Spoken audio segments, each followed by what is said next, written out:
وأن تصوموا خير لكم إن كنتم تعلمون. بسم الله الرحمن الرحيم. الحمد لله رب العالمين، والصلاة والسلام على أشرف المرسلين.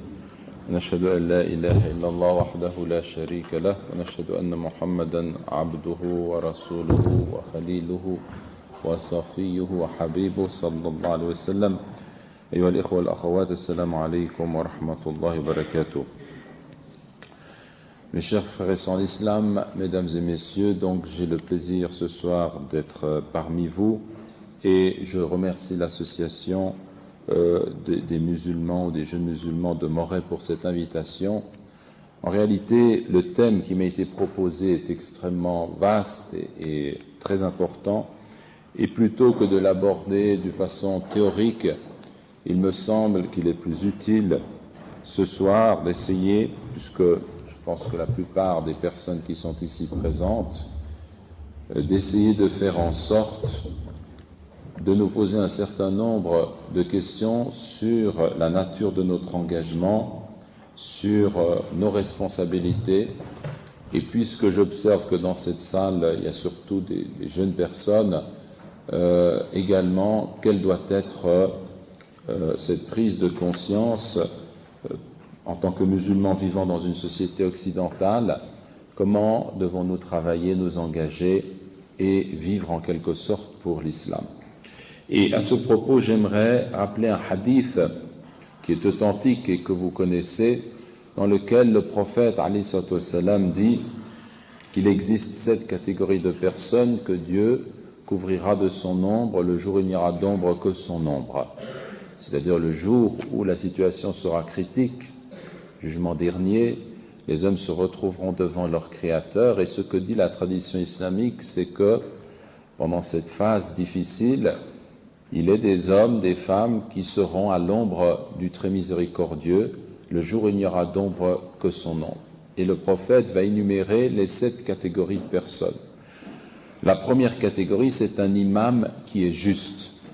La deuxième catégorie, c'est un jeune homme qui a grandi dans l'adoration de Dieu.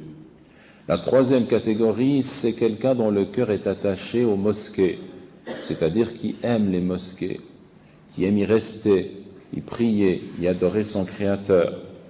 La quatrième catégorie, ce sont 2 musulmans qui se sont aimés en Dieu, s'unissant dans cet amour et se séparant pareillement dans cet amour. La 5e catégorie, c'est celle d'un homme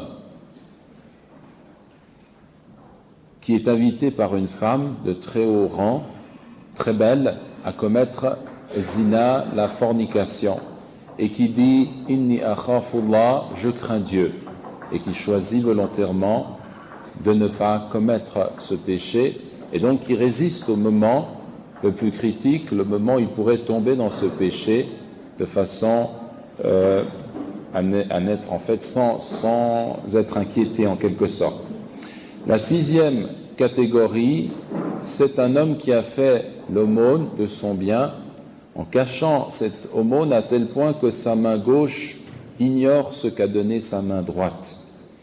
Et puis la 7e catégorie, c'est celle de cet homme qui s'est souvenu de Dieu alors qu'il était seul et qui a versé des larmes. Donc ce hadith, en quelque sorte, je trouve qu'il constitue, et vous allez voir pourquoi peut-être pendant cet exposé, une merveilleuse introduction par rapport à la thématique qui est la nôtre, et il nous indique tout de suite que pour un musulman, une musulmane, on ne peut pas considérer la question de notre engagement indépendamment d'une dimension transcendante, spirituelle, qui nous rattache à notre Créateur. Parce que vous voyez que toutes ces actions, en fait, ont en commun qu'elles lient l'être humain, l'individu, à Dieu, et qu'elles lui font prendre conscience que le meilleur de cette existence réside dans ce rapport intime que nous avons avec notre Créateur, qui est désigné dans le Coran comme Ar-Rahman, Ar-Rahim, le très miséricordieux, le tout miséricordieux. Et quand on dit cela, on dit déjà toute chose, à savoir qu'on devrait se poser la question, nous autres musulmans, musulmanes, dont le message est de transmettre la vérité de cette foi, nous poser la question de savoir dans quelle mesure nous avons réellement intégré cette dimension spirituelle, mais non pas de façon théorique, dans une relation authentique avec notre Créateur. Ce que l'islam nous dit, ce qu'il nous dicte, c'est que Dieu nous a créés, il veut le bien pour nous, et il nous engage pareillement à faire le bien. Autant il est miséricordieux vis-à-vis de nous, autant il nous engage à agir et à vivre dans le sens de cette miséricorde, qui doit s'orienter et s'étendre à tous, musulmans et non musulmans, hommes et toutes les créatures, les animaux, et même la nature, et même les objets. La vie dans son ensemble doit être en fait l'occasion pour nous de manifester ce sentiment d'amour de façon à agir en vue du bien de tous. Que l'un d'entre nous se pose la question de savoir dans quelle mesure il prend la peine, une fois par jour, que ce soit le jour ou la nuit, et puis après avoir fait sa prière, de s'arrêter assis et de se dire « Je suis devant mon Créateur » et de renforcer cette foi en prenant conscience de la présence de Dieu.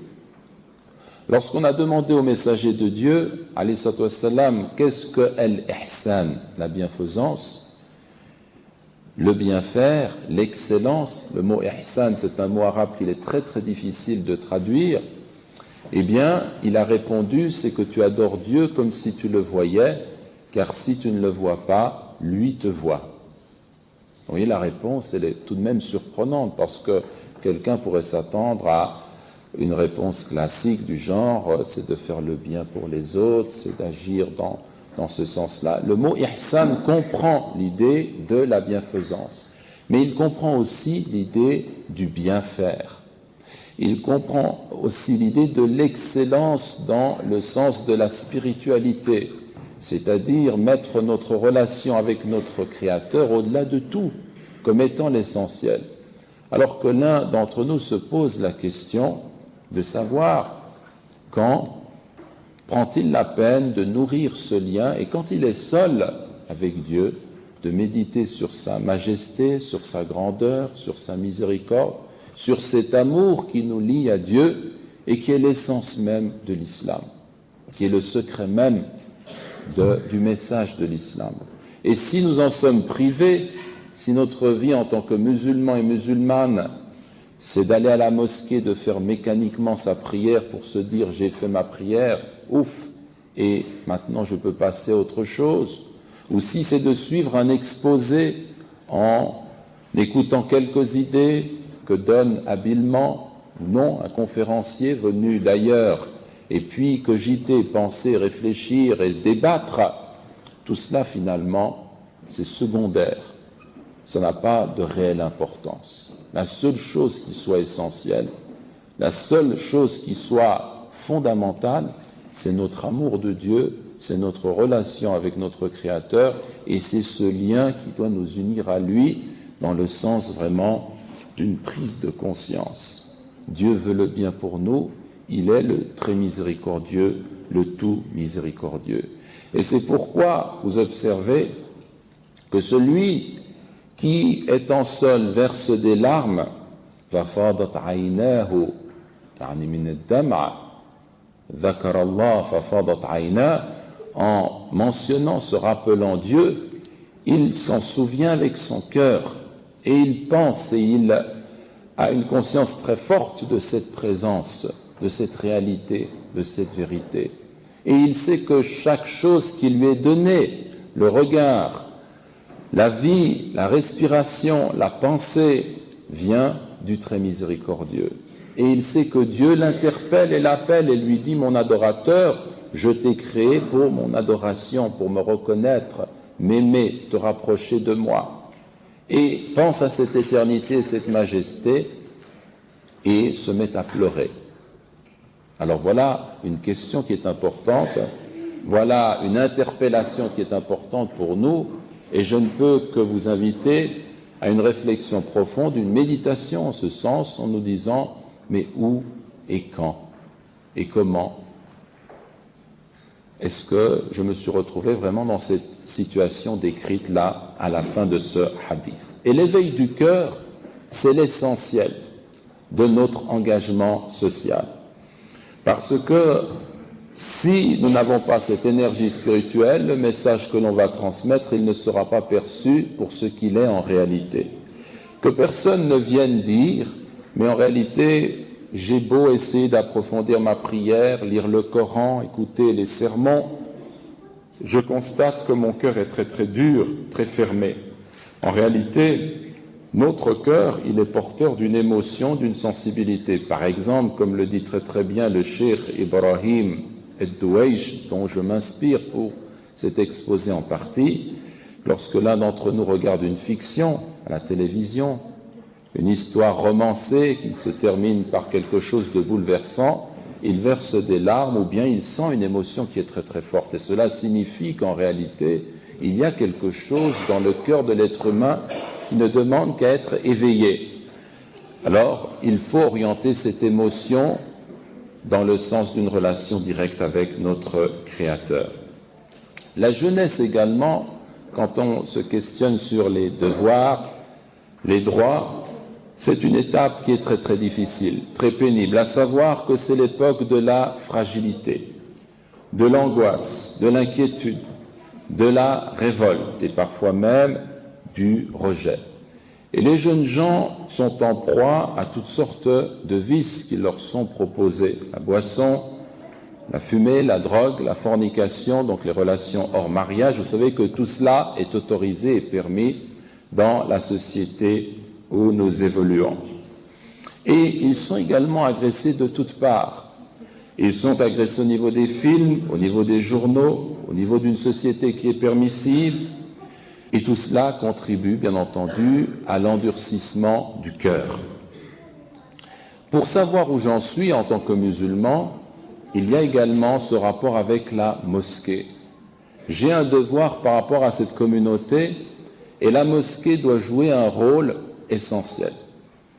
Tout à l'heure, en arrivant ici, nous avons prié le Maghreb, nous étions en retard, bien entendu, mais je ne sais pas combien dans cette salle, surtout parmi nos frères, se sont rendus dans la mosquée pour faire cette prière. Et cette relation avec la mosquée, c'est un devoir, elle est essentielle, parce que, comme nous parlons du cœur de l'homme, il y a dans la cité, pour un musulman, un cœur qui bat au rythme de 5 fois par jour, et ce cœur, c'est El Masjid, le lieu où l'on va se prosterner. Bien évidemment, dans le mode de vie occidental, il est difficile de se rendre 5 fois par jour à la mosquée, ne serait-ce que parce que certains font des études, d'autres ont un travail, mais rien ne nous empêche d'aller à la mosquée, par exemple, pour la prière du Fajr, très tôt le matin, ou bien pour la prière de Isha, de choisir 1 ou 2 fois ou 3 fois dans la journée, ou quelques fois dans la semaine, et se rendre à la mosquée avec cette intention justement de se rattacher à la communauté, parce que l'indice que dans une communauté, les musulmans vont se réveiller, hommes et femmes d'ailleurs, bien qu'il soit préférable pour la femme de prier chez elle, comme vous le savez, mais elle peut se rendre dans ce lieu de culte. Le prophète, alayhi salatu wassalam, a dit « La tamna'u ima Allah masajid Allah » N'interdisez pas aux adoratrices d'Allah de se rendre dans les mosquées d'Allah, c'est un hadith authentique. Eh bien, c'est l'indice de la vitalité d'une communauté qui ressort, qui apparaît dans sa fréquentation du lieu de culte. Et cela doit être quelque chose d'essentiel.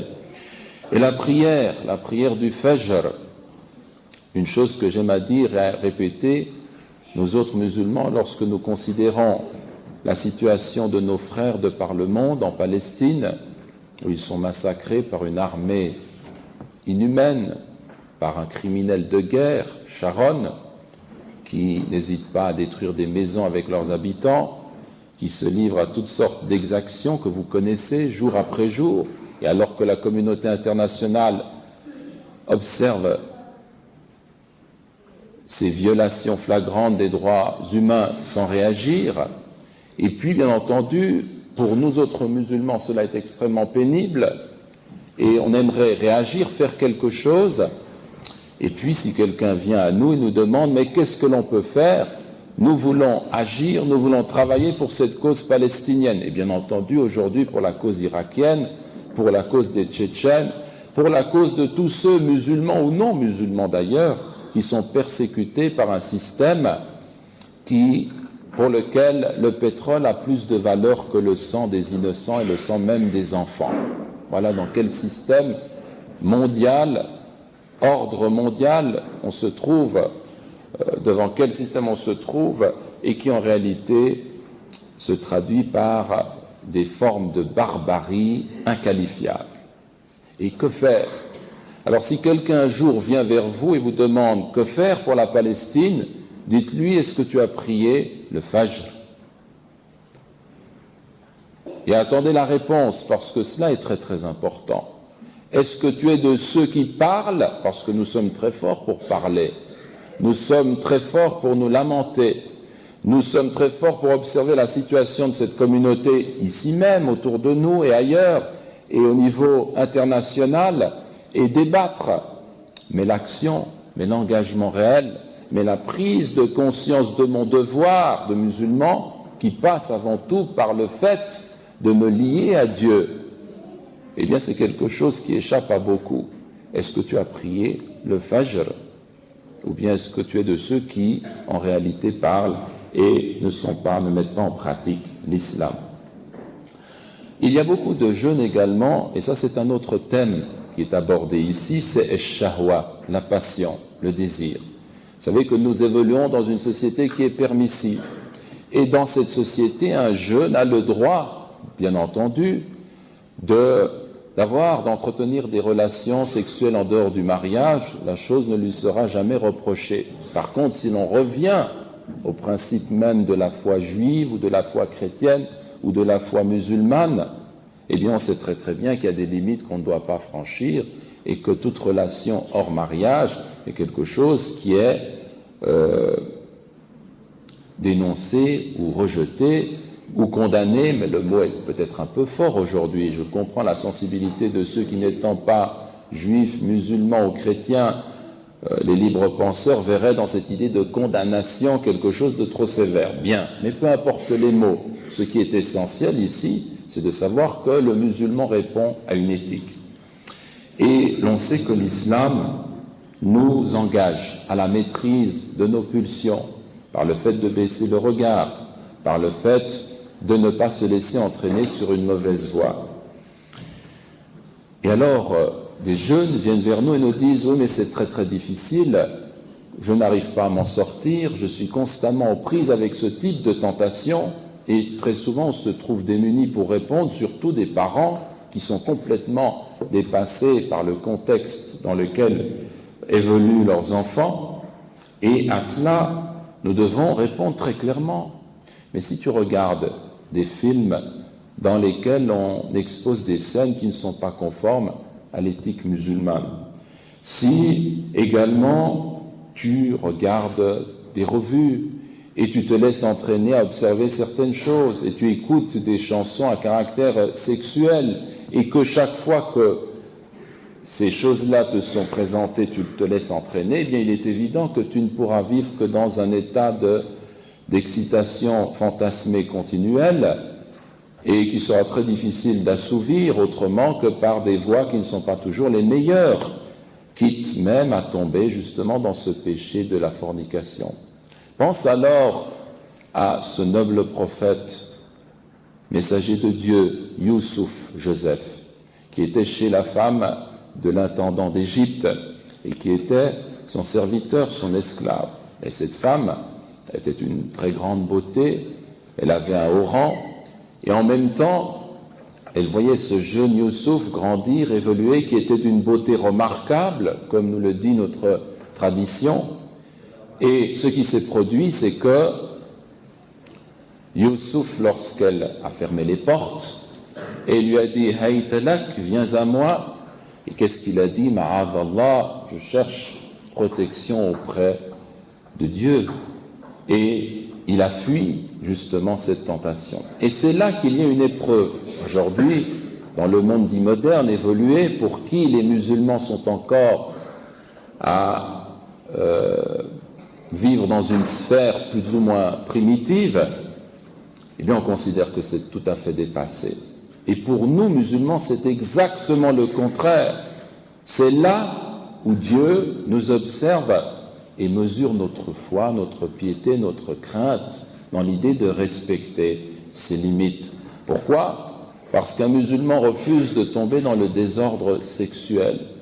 Parce qu'un musulman respecte les commandements de Dieu. Parce que pour lui, l'institution du mariage, c'est quelque chose d'essentiel pour l'édification d'une communauté qui est un visage humain, où les enfants reconnaissent leurs parents, où la vie est harmonieuse, où l'homme respecte la femme et ne la considère pas comme un objet que l'on expose à tout regard, dont on se sert et puis dont on se débarrasse éventuellement, comme c'est le cas lorsqu'on peut, dans certaines sociétés, avoir plusieurs partenaires, et c'est toujours en réalité la femme qui est la victime des hommes, la femme qui est manipulée, la femme que l'on expose, dont on expose les charmes contre de l'argent, la femme dont on autorise dans des sociétés dites évoluées la prostitution.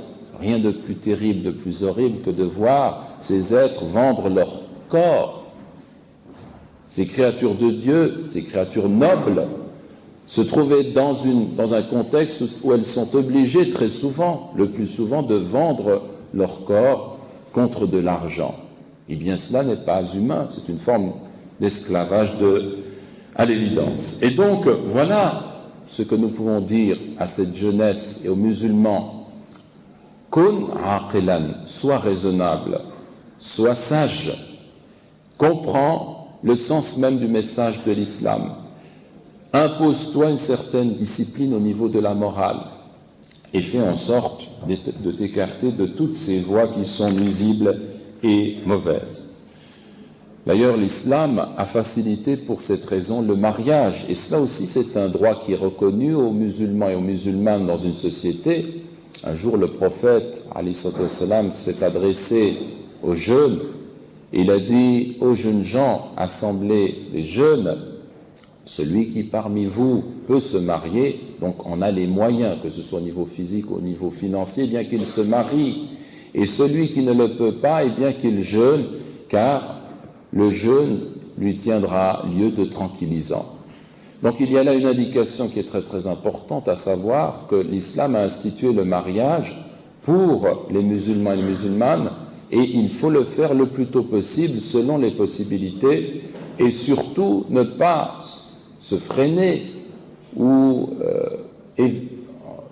se poser un certain nombre de problèmes qui n'existent pas par des traditions qui ne reposent sur aucun des commandements de l'islam. Il y a trop de traditions dans nos communautés qui font que le mariage devient une difficulté pour la jeunesse.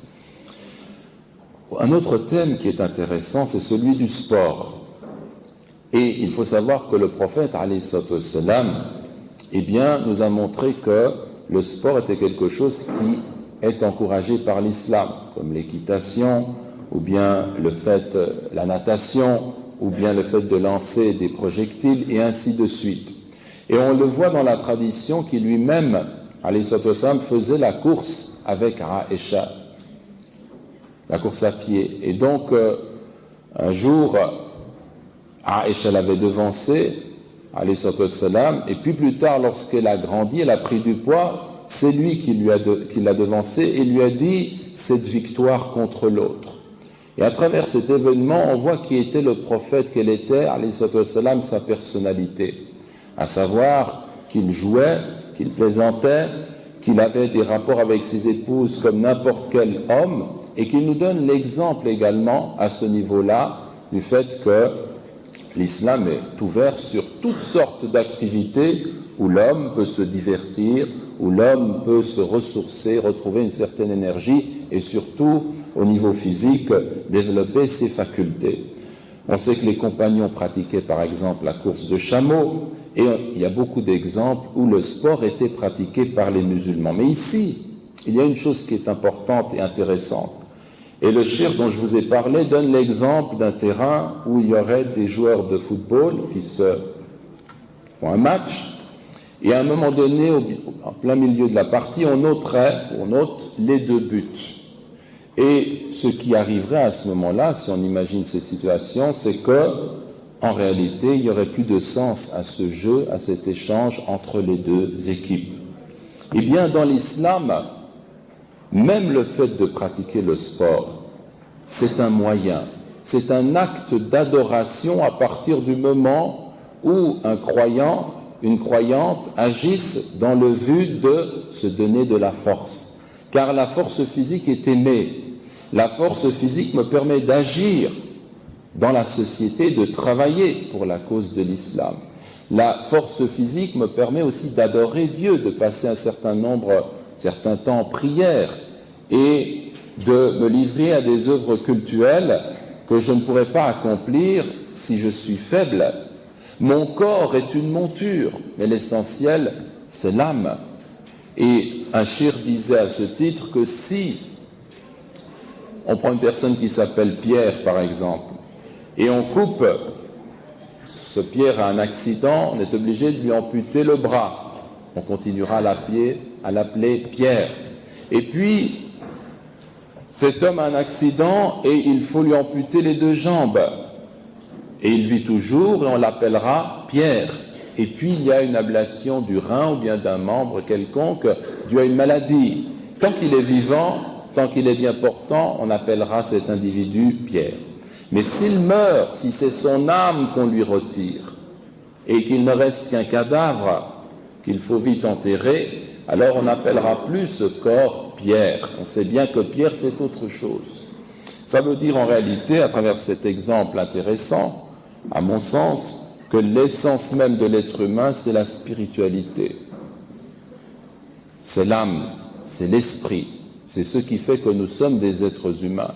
Et s'il m'est donné d'utiliser ce corps dans le sens d'un combat, d'une lutte pour le bien, ce corps ne reste qu'une monture, un moyen que je vais tôt ou tard abandonner. Et la seule chose que je présenterai à Dieu au jour du jugement dernier, ce n'est pas ce corps, mais c'est le cœur que Dieu aura observé. Ce cœur qui sera le miroir de ma vie, qui portera les traces de tout ce que j'ai fait, et qui sera pur si je l'ai purifié, qui sera noir si je me suis mal comporté. Et c'est cela qui donne un sens à l'existence. Or justement, on voit une jeunesse aujourd'hui parfois donner ou se livrer à un culte excessif de certains joueurs. On voit même qu'on peut se livrer certaines luttes dans le sens qu'une défaite est comprise, telle ou telle équipe est comprise comme un désastre. Et puis, on voit également qu'on finit par considérer les moyens comme des fins. Je veux dire que lorsqu'une nation descend dans la rue et porte son drapeau et porte ses slogans parce que son équipe nationale a gagné, est-ce que c'est vraiment un idéal qui est à la hauteur de la dignité humaine? Est-ce qu'on doit être fier de cela? Des gens qui se passent un ballon, qui sont habiles, et on reconnaît cette habileté. C'est bien le sport, il faut participer, d'accord, mais est-ce que c'est un idéal? Cela révèle bien en réalité le degré dans lequel les sociétés modernes et dites évoluées sont tombées, tel point qu'il n'y a pas d'autre. C'est vraiment cela qui occasionne des manifestations de masse, avec une joie, on exulte, on a réussi, mais qu'est-ce qu'on a réussi? On a vaincu, on est les meilleurs, mais les meilleurs à quel niveau? Alors que dans l'islam, le Coran nous interpelle et nous dit « Ô êtres humains, nous avons créé d'un homme et d'une femme, et nous avons désigné en peuple et nations pour que vous vous entreconnaissiez les uns les autres. Le plus noble d'entre vous auprès de Dieu, c'est le plus pieux des vôtres. Et Dieu sait et connaît parfaitement toutes choses. Inna akramakum indallahi atqakum. Voilà la valeur essentielle. Voilà ce dont on peut se réjouir. C'est de mener une existence qui permet de faire en sorte que cette spiritualité se développe, où l'on parvient à la maîtrise de ses instincts, la maîtrise de soi, qui est le sens même de la liberté en islam.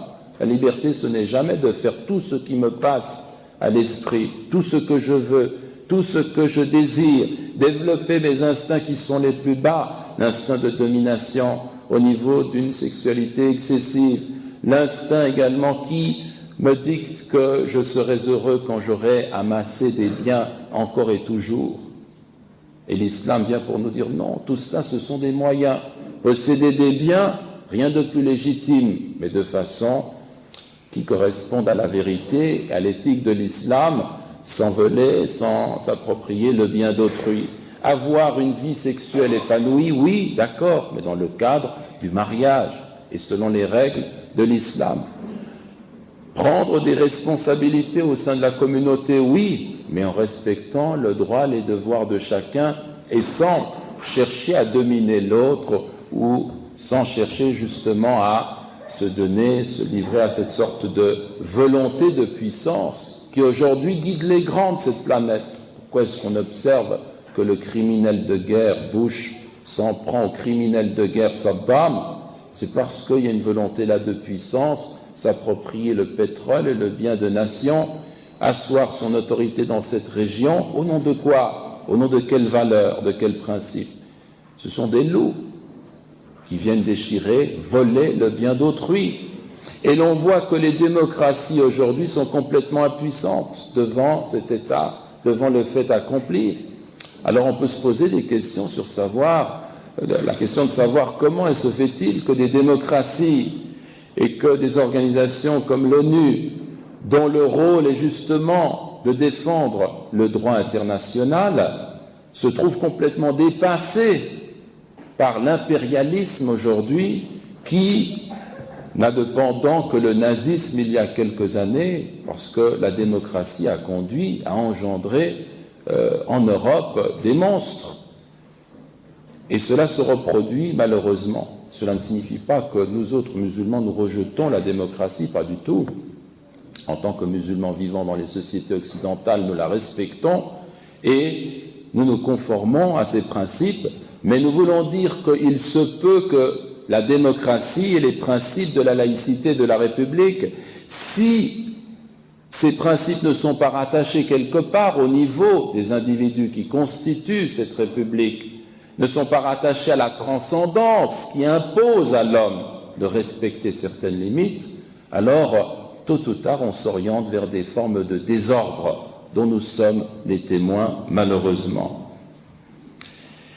Il y a également un autre aspect de ces questions, c'est celui des amis et des personnes avec lesquelles on va travailler, on va vivre. Et ici, le cheikh nous rend attentifs au fait que nous devons absolument éviter ce qu'il appelle rufaqa sou, les mauvais amis. Parce que, bien entendu, comme il a été dit dans le hadith tout à l'heure, pour un musulman qui désire s'engager, eh bien il faut chercher ses frères et ses sœurs. Nous ne pouvons pas agir seuls, il faut agir en communauté. Et donc il faut faire le choix de ses frères. Et le choix de ses frères se fait en islam selon cette piété, avec un intérêt commun qui est celui de la foi et de se mettre au service de cette religion. Al-akhillau yawma idhin ba'duhum li ba'din adu illa al-muttaqin, dit le Coran. Les amis intimes, chaleureux, seront ennemis les uns des autres ce jour-là, le jour du jugement dernier, sinon sauf ceux qui étaient des gens pieux. Et cela, ça fait peur, parce que cela signifie que toute amitié qui existait entre les hommes, eh bien, au jour du jugement dernier, sera une occasion de dispute. Pourquoi? Parce qu'elle n'était pas fondée sur l'amour de Dieu, mais sur des intérêts, sur le plaisir, sur tout ce qui était une occasion finalement de perdre son temps, alors que Dieu nous a donné ce temps pour l'investir dans le sens de son adoration, dans le sens de l'édification d'une communauté. Et le temps, c'est la vie. C'est que Hassan el-Banna disait, je suis étonné de voir ces gens qui sont dans les bistrots, il parle des musulmans même, en Égypte, dans les cafés, et qui boivent leur café, et quand on leur demande « mais qu'est-ce que vous faites ?» ils disent « on tue le temps ». Ces pauvres ne savent pas que le temps c'est la vie, et que tuant le temps, ils finissent par en quelque sorte se priver d'un grand bien. Nous ne sommes qu'une quantité de temps, et chaque heure qui passe, c'est une partie de nous-mêmes qui s'en va. Et l'islam nous rend attentifs au fait que s'engager, c'est pas demain, c'est pas dans un mois, c'est maintenant. C'est de se dire que je dois profiter de chaque instant. C'est de se dire que lorsque mes frères se font massacrer en Irak ou ailleurs, et que je passe moi des heures devant le poste à observer des nullités et à perdre mon temps, je trahis. Je ne suis pas du tout à la hauteur. Je me rends méprisable par cette perte de temps à longueur de journée, alors que je devrais me dire, mais j'ai quelque chose à faire, je dois réagir, je dois m'engager, je dois me réunir et m'assembler avec mes frères et sœurs, et je dois me mettre au travail. Et c'est la seule chose qui soit essentielle dans tout ce qu'on dit, c'est de nous retrouver dans la mosquée, de nous retrouver dans les associations, de collaborer à toute œuvre de bien et d'être des acteurs positifs dans cette communauté, avec les musulmans et avec les non-musulmans. Cela, c'est important. Et quand il nous dit justement quels sont les critères, il a mené une enquête dans son pays, un pays arabe, qui font que quelqu'un jeune choisit un ami. Eh bien, les réponses qui ont été données dans une enquête, justement, c'était les suivantes.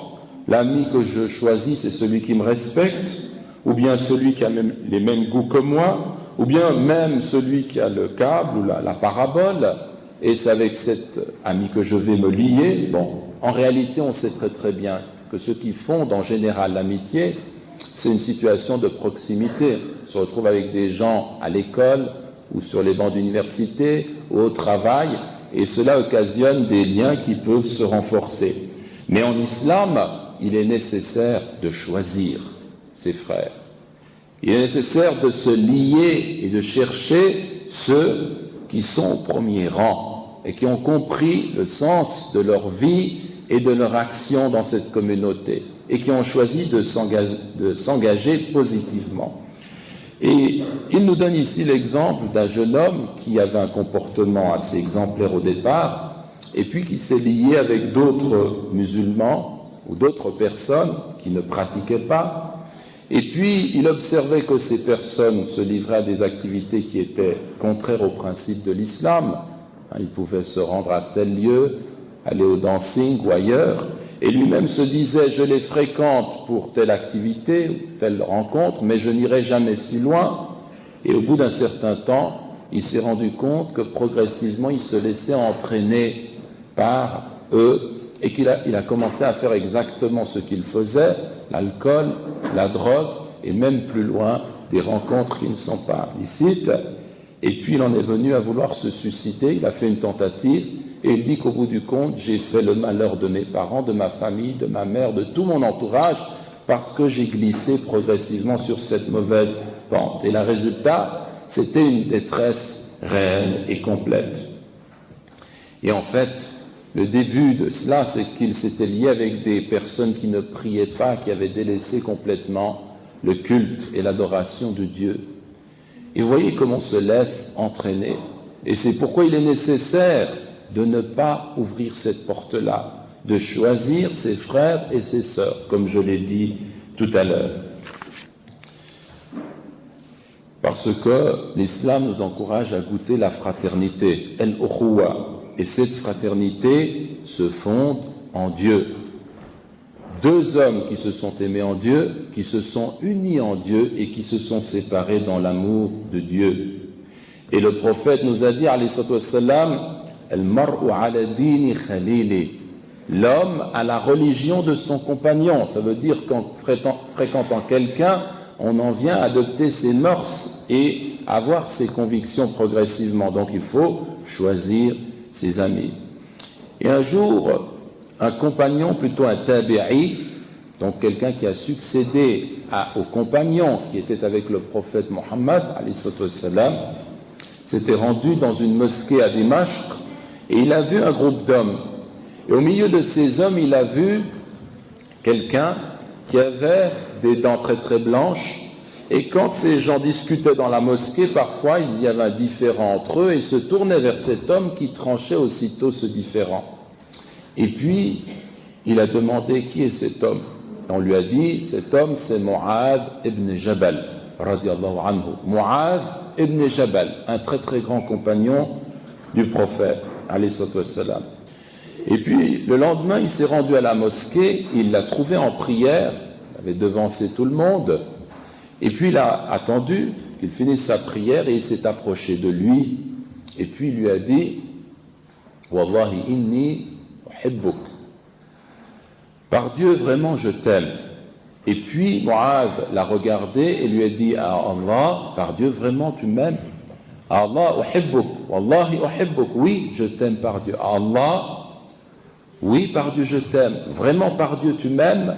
Il lui a dit oui. Alors il l'a pris par ses vêtements, il l'a approché de lui et lui a dit Abshir, reçois la bonne annonce que je vais te faire, car j'ai entendu le messager de Dieu dire que Dieu dit il m'incombe d'aimer ceux qui s'aiment en moi, ceux qui se rendent visite en moi, ceux qui s'assemblent en moi, ceux qui se portent secours en moi.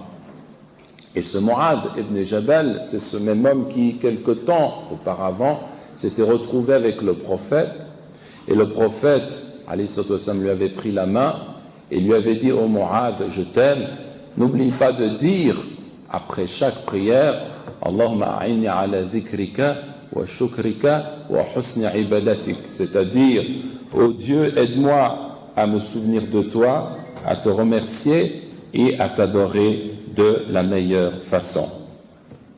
Enfin, ce que j'aimerais dire ce soir, c'est que tout cela nous montre également que les musulmans doivent donner de leur temps, de leur personne et de leurs biens. Un musulman, c'est quelqu'un qui s'engage dans la voie du bien pour sa communauté et qui n'attend rien en retour. L'imam Hassan al-Banna disait, rahimahullah, soyez comme des arbres à qui les gens jettent des pierres et qui, eux, donnent des fruits. Et c'est cela la situation du musulman et de la musulmane. Celui et celle qui va s'engager sur la voie de l'islam va se trouver confronté à toutes sortes d'obstacles. Cela entre dans l'ordre des choses.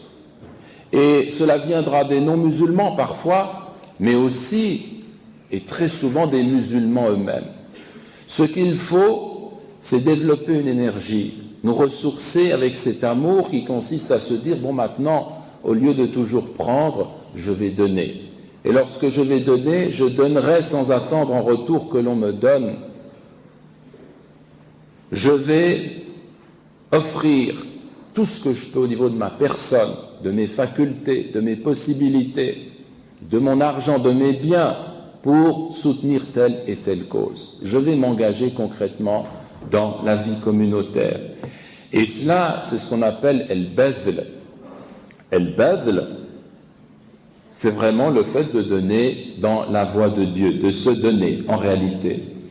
Et vous savez que dans l'islam, il y a un principe qui est al-amr bil ma'ruf wa an-nahy 'an al-munkar, ordonner le bien et interdire le mal. Un musulman ne peut pas se contenter de lui-même et se dire, bon, je vis l'islam à titre individuel et cela me suffira, je fais mes devoirs vis-à-vis de Dieu et cela suffira. Non, dans l'islam il y a deux dimensions. La première c'est l'iman billah, le fait de croire en Dieu. Et ça c'est une dimension transcendante qui nous lie verticalement à Dieu. Et interdire le mal. C'est-à-dire qu'un musulman et une musulmane doivent se sentir responsables de la communauté dans laquelle ils évoluent. En d'autres termes, nous sommes tous dépendants les uns des autres. Nous sommes dans un navire, et si quelqu'un par malheur s'en prend à la coque du navire, eh bien tout le monde va finalement se noyer. Il y a cette dimension sociale communautaire qui fait qu'un musulman se doit de défendre le bien de la collectivité dans le sens d'une éthique, d'une morale qui nous prescrit des choses qui sont tout à fait claires dans la communauté musulmane. Et c'est pourquoi nous devons agir en ce sens. Et vous savez qu'aujourd'hui, dans les sociétés contemporaine, moderne, très souvent, on dispose d'un grand nombre de libertés, liberté d'expression, la liberté d'association, la possibilité d'agir, de s'exprimer au niveau social, au niveau politique, à tous les niveaux en quelque sorte. Et puis on observe que curieusement, la jeunesse et les citoyens ne sont pas engagés. Finalement, ils s'enfoncent dans une vie plus ou moins individualiste, et puis cela se ressent à travers l'abstention, mais aussi à travers une jeunesse qui est complètement démobilisée, qui ne sait pas ce qu'est la citoyenneté, qui ne sait pas c'est quoi défendre des intérêts communs, défendre l'idée d'une nation qui a un patrimoine en commun et dont il faut, bien entendu, témoigner des valeurs. Et ce problème-là, à notre avis, il vient surtout du fait que les musulmans, que les hommes en général ne sont pas liés à cet impératif transcendant dont je parle et qui devrait se traduire dans la communauté musulmane par une action concrète qui fait qu'ils sont les premiers sur le terrain social à travailler pour le bien de tous. Et je dis bien de tous, musulmans et non musulmans. En fait, dans les sociétés démocratiques, laïques, où il y a énormément d'acquis positifs que nous devons souligner et reconnaître, il manque peut-être le souffle d'une certaine spiritualité. Et cette spiritualité, elle nous vient de Dieu, elle nous vient de notre Créateur, elle nous vient justement de ce que nous disions au début de cet exposé, cet élément qui donne sens à la vie et qui fait qu'on agit en vue de Dieu et pour plaire à notre Créateur, subhanahu wa ta'ala. Pour conclure, je dirais également que les communautés musulmanes dans les sociétés européennes, occidentales, en France et ailleurs, ont devant elles trois voies, deux extrêmes et un juste milieu.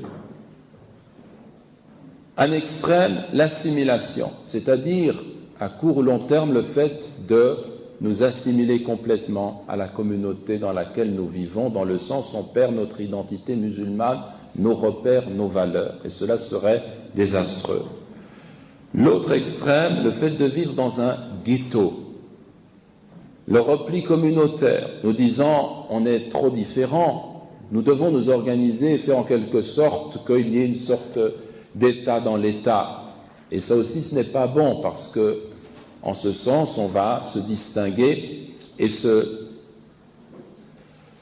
mode de vie a engendré des catastrophes. Pensez à la Bosnie, pensez à certains pays où on a vraiment des communautés séparées, et quand l'étincelle arrive, eh bien cela produit vraiment des situations extrêmement dramatiques et douloureuses. Au contraire, la citoyenneté au niveau de la France, par exemple, nous assure en tant qu'individu une intégration positive. Et c'est cela la troisième voie, une intégration positive dans la communauté, en respectant ses règles, ses réglementations, en nous engageant résolument dans le sens de la citoyenneté, comme tout Français, parce que la plupart d'entre nous, nous sommes soit des Français, soit des Européens, d'autres pays, et donc, à ce niveau-là, jouer un rôle où l'on préserve son identité islamique, on témoigne de cette identité devant tous, et personne ne peut nous empêcher d'en témoigner, dans la mesure où nous respectons des règles qui sont celles qui sont imposées à tous. Donc, intégration positive et respect de l'identité musulmane. C'est cela la voie médiane qui s'offre à nous et qui, à l'évidence, est la seule qui convienne à l'ensemble de notre communauté et nous permette d'avoir avec les acteurs sociaux, avec les non-musulmans, les meilleures relations fondées sur le respect mutuel, le respect des valeurs. Et cela signifie également que le musulman s'engage par ailleurs à comprendre cette société dans laquelle il vit. La République, c'est une histoire. La laïcité, c'est une histoire. La citoyenneté, c'est aussi une histoire et il faut avoir une culture essentielle à ce niveau-là pour comprendre le climat dans lequel on s'agite et on évolue. Wallahu a'la wa a'lam. Je vous remercie pour votre attention. Votre question est très très importante parce que effectivement, c'est difficile parfois pour une jeune musulmane de mettre en pratique les préceptes de l'islam et puis de concilier tout cela avec sa vie sociale et puis ce que cela peut représenter. Et on sait très très bien qu'il y a beaucoup de nos sœurs qui souffrent du fait qu'elles aimeraient pouvoir pratiquer l'islam entièrement et sans faire de concessions par rapport aux impératifs de leur foi. Et en même temps, elles sont tiraillées par des conditions qui font que parfois on exige d'elles d'abandonner un certain nombre de pratiques islamiques. Je pense, pour aller directement prendre un exemple concret, au voile. C'est que le hijab, ou le khimar plutôt, c'est quelque chose qui est une prescription coranique, aussi une prescription qu'on trouve dans la sunna, dans la deuxième source de jurisprudence islamique, c'est-à-dire les paroles, les actions et les approbations du prophète. Et donc on a ces deux sources, le Coran qui est la parole de Dieu, et puis la sunna qui est l'exemple en quelque sorte du prophète Muhammad alayhi salam. Et à ces deux niveaux qui font autorité du point de vue de la charia, de la loi islamique, eh bien, il y a l'obligation pour la femme de porter le voile à partir du moment où elle a ses règles, comme le dit un hadith, c'est-à-dire qu'elle atteint un certain âge et elle a ses menstrues. Donc cela signifie qu'il y a là un impératif de la foi. Et une musulmane qui porte le voile, qui choisit de mettre le khimar, n'est pas une intégriste, une islamiste. C'est une musulmane qui a choisi de pratiquer. Et il y a des incompréhensions, parce que pour beaucoup, quand on observe cette jeune femme, les non-musulmans considèrent que c'est soit une personne qui est complètement dominée, qui porte le voile malgré elle, ou bien qui porte le voile par ignorance, parce qu'elle est conditionnée par un mode de vie primitif, ou bien il y a là des aspects de revendication politique, une forme ostentatoire de dire sa vérité, et ainsi de suite. Mais c'est beaucoup plus simple que ça. C'est une prescription dont on trouve d'ailleurs les traces dans les évangiles, ou plutôt dans l'épître de Paul aux Corinthiens. Si c'est une honte pour une femme d'être voilée, qu'elle se fasse tondre, mais si c'est une honte pour elle d'être tondue, qu'elle porte le voile. Et ça, c'est dans la Bible. Et on retrouve effectivement, pour les juifs par exemple, les rabbins vous le diront, je parle des rabbins orthodoxes, la femme aussi, une fois mariée, en l'occurrence, doit porter un voile qui ne montrera rien de son cou et qui cachera entièrement les cheveux. Et c'est des prescriptions qui ont une origine qui est unique, qui vient pour nous de la révélation même qui a été faite au prophète Moussa, Moïse, au prophète Jésus et au prophète Mohammed, alayhi salatu wassalam. Que Dieu les bénisse tous. Et donc, en ce sens, il faut comprendre que c'est une pratique religieuse.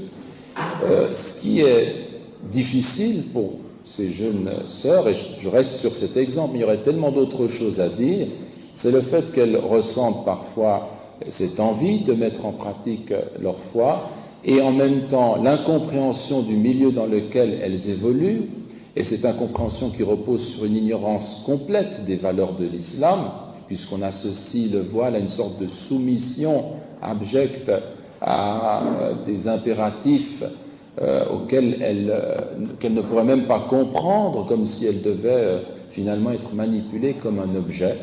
Mais nous disons qu'au contraire, la musulmane est d'autant plus libre qu'elle choisit librement de mettre en pratique les préceptes de l'islam.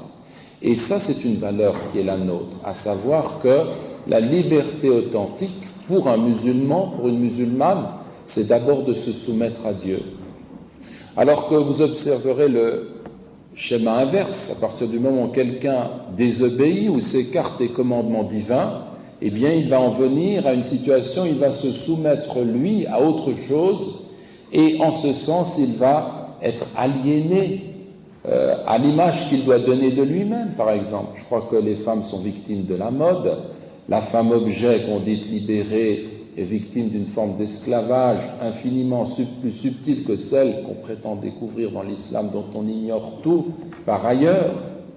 Et donc en réalité, cela signifie que je crois qu'une femme musulmane qui pratique l'islam et qui s'impose un certain nombre de règles est libre parce qu'elle obéit à Dieu et à Dieu seul, Et c'est cela qui lui donnera la force justement de surmonter les difficultés qui peuvent être les siennes.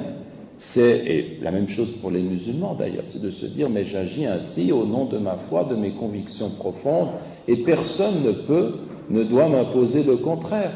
Et il n'y a pas de contradiction avec les lois de la République.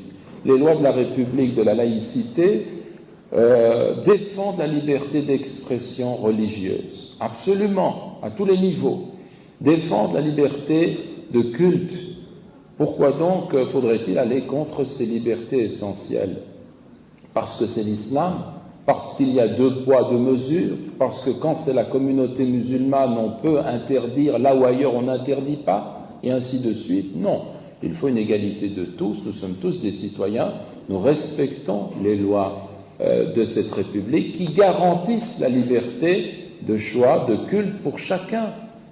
Et vous voyez, quand on nous dit, par exemple, cette jeune musulmane qui porte son voile dans un espace public, laïque, c'est comme une tache sur la page vierge de la laïcité, etc., etc., tout cela n'a aucune valeur en réalité, parce qu'on ne doit pas juger de la culture et des convictions d'autrui sur le fondement de ce que nous percevons selon notre subjectivité.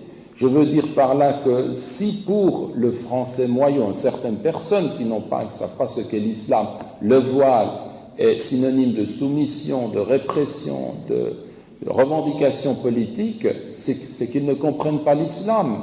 Et ce n'est pas à la musulmane de changer son comportement. C'est au français moyen de réfléchir à ce niveau-là et de se dire mais qu'est-ce que signifie ce voile, pour qu'ils comprennent qu'il s'agit d'une conviction religieuse intime. Et vous savez tous très très bien que forcer la conscience d'autrui au niveau de sa conviction intime, c'est une violation des droits humains de toute façon, parce qu'on va contre ce dont il est convaincu. Nous connaissons le cas de jeunes filles qui portent le voile contre l'avis de leurs parents, parce que les parents veulent préserver l'avenir de leur jeune fille, et lui disent, mais attention, tu es encore jeune, tu vas avoir des difficultés, et elles ne choisissent pas d'obéir ni à leurs proches, mais elles le font parce qu'elles ont cette conviction. Quand elles le font avec cette conviction-là, eh bien cela vous montre, je connais des femmes qui portent le voile alors que le mari ne veut pas qu'elle porte. Leurs maris ne veulent pas qu'elle porte ce voile. Je suis directeur du Centre islamique de Genève et je vois des cas sociaux à longueur de semaine et je peux vous dire que parfois on trouve des choses tout à fait intéressantes. Et si l'on comprend bien l'islam, eh bien on voit que la femme qui porte le voile, d'abord elle doit le faire volontairement, selon sa conviction. Il ne peut pas être question de la contraindre contre cette conviction intime qui la lie à son Créateur. C'est un acte libre. Mais aussi, elle le fait parfois contre la volonté des mâles de sa tribu, si je peux m'exprimer comme ça entre guillemets, dans le sens qu'elle est libre. Et l'islam appelle chaque individu à cette liberté essentielle. Alors dites-vous tout simplement que dans la sagesse islamique, être libre, c'est se soumettre à Dieu. Autant je suis soumis à Dieu, autant je suis libéré des contraintes. Et plus je m'écarte de cette soumission à Dieu et à Dieu seul, ce qui est une expression du monothéisme, plus j'aurai tendance à pencher, à admettre comme autant de dogmes ce que les hommes ont pu produire et ces doctrines par lesquelles ils vont asservir des individus, manipuler leur conscience, ou bien asservir des peuples, ou bien prétendre leur imposer leurs valeurs, les valeurs qui ne sont que le produit d'une histoire humaine et donc nécessairement relative. Mais l'islam nous dit autre chose. Il nous dit que nous sommes tous égaux devant la loi divine qui nous dépasse tous et que c'est cette transcendance qui permet de maîtriser les excès des uns et des autres et de nous permettre de surmonter notre faiblesse qui est inhérente à la nature humaine. L'homme est par nature faible.